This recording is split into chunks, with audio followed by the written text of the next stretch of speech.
I started eating them ugly Brussels sprouts. And the hospital plan that I had started on wasn't working. My blood glucose average is still over 420. And they were going to put me on a 5th insulin shot. And my mother made me Brussels sprouts for breakfast. And I said, "Ma, are you smoking something?" And my mother didn't like you, when you allude she's taking a drug or something. Boy, you're only an inch away from death. They almost took you there. I'll take you there. And so I said, okay. And so I ate them Brussels sprouts just to appease my mother. And 2 hours later, I went to measure my blood sugar like I normally did. And of course, I expected to be 400 or 500. And it was only 326, which is still as high, obviously. But it was over 100 points down from the previous readings that I had following the hospital's diet plan. I was so excited. I said, whoa. I called the hospital. I called the doctor. Yeah, DeWayne, that's an anomaly. I said, oh. Okay, it's an anomaly. Okay, so what do engineers do when they face an anomaly? In the lab, we test, exactly. We test the hypothesis. I got one data point. And I felt I had nothing to lose because they still wanted to cut off my legs. And I decided, well, let me just try this Brussels sprouts again.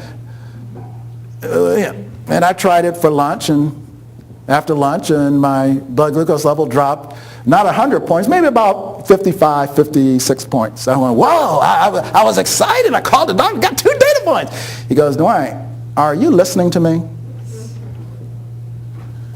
I need you to understand something, DeWayne. You're in denial. And most diabetics are in denial of their disease. And I'm trying to help you.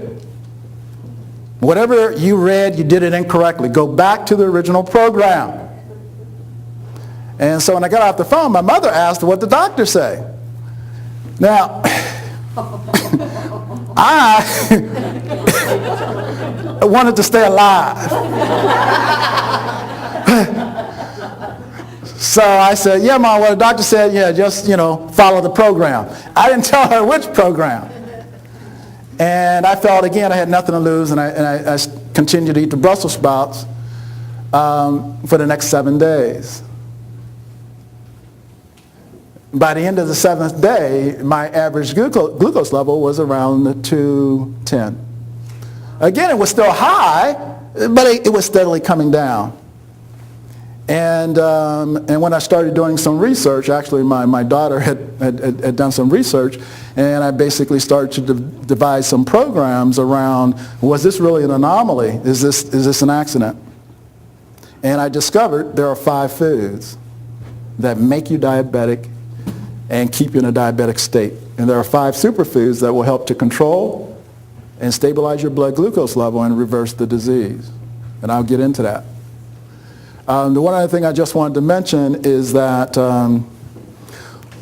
it took about 3.5 months for me to wean myself off the insulin. And according to the doctors, well, DeWayne, you no longer have diabetes, but we know that can't be true. We need to run some more tests. And my endocrinologist, he was very upset with me because he said, DeWayne, we're obviously doing something wrong in the lab, and your hemoglobin A1C is better than mine, and that can't be because you are diabetic. And there is no cure for diabetes, so you must be doing something wrong. And I said, okay, so what should I do? Well, DeWayne, you got to go back on the insulin. I said, well, why? Because you are diabetic. And you can't beat this disease. DeWayne, you are going through the honeymoon period. Now, I've heard of a honeymoon. I was married once. I remember the honeymoon, and I don't remember this being anything like a honeymoon. And so he said the honeymoon would last 3 months. I said, okay, this is a different honeymoon. And after 3 months, your blood glucose level will return to the high levels and you'll have to go back on insulin. So we waited 3 months. After 3 months, it was better. My average glucose level at the time was 87.5. My hemoglobin A1C was 4.5%. Doctor said, okay, DeWayne, we got 3 more months. 3 more months, he didn't even show up at the appointment. He left a message with the physician assistant. The physician assistant said, DeWayne, I have a message from the doctor. I said, oh, because I'm thinking, it must be bad news. The doctor didn't even show up. And she said, DeWayne, your readings they're phenomenal. Your hemoglobin A1C is 4.3%. She said, a non-diabetic can't get that low. I said, oh, okay, but that's good, right? She goes, oh yeah, it's good. I said, okay, so where's the doctor? She goes, well, he wanted me to tell you that you're still in denial.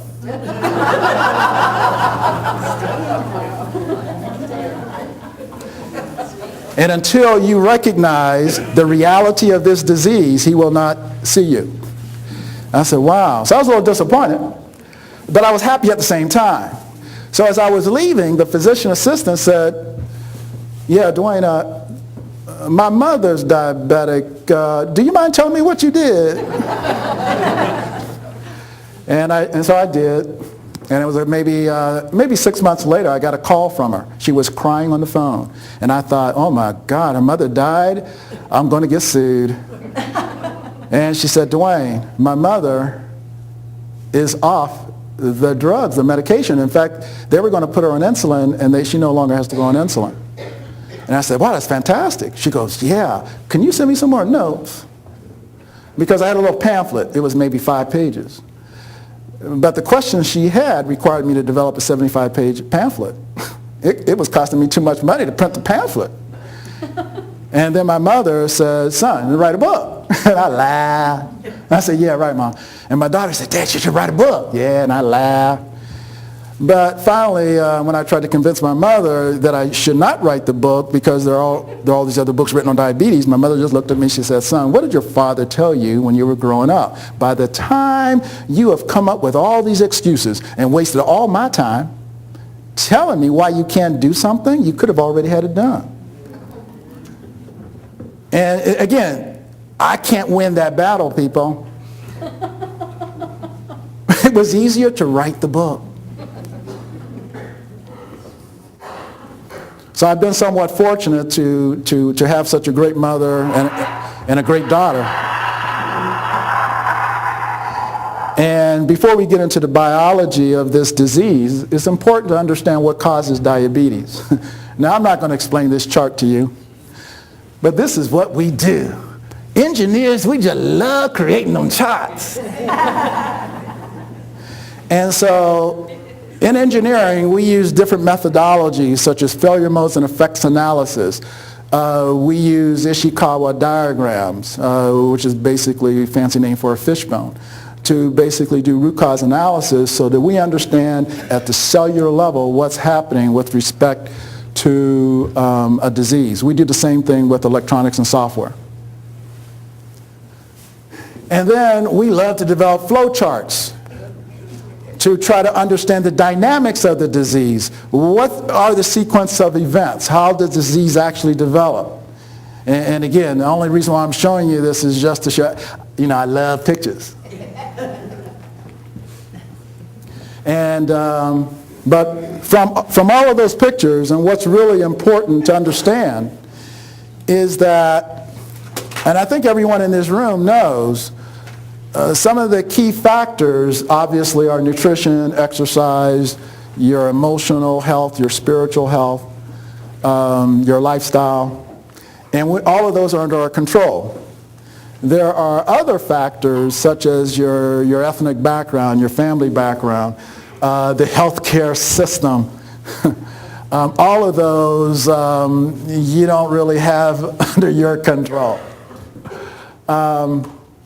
And what that leads to, from a biochemical perspective, when you look at this disease at the cellular level, it's basically a disease of insulin resistance, microinflammation.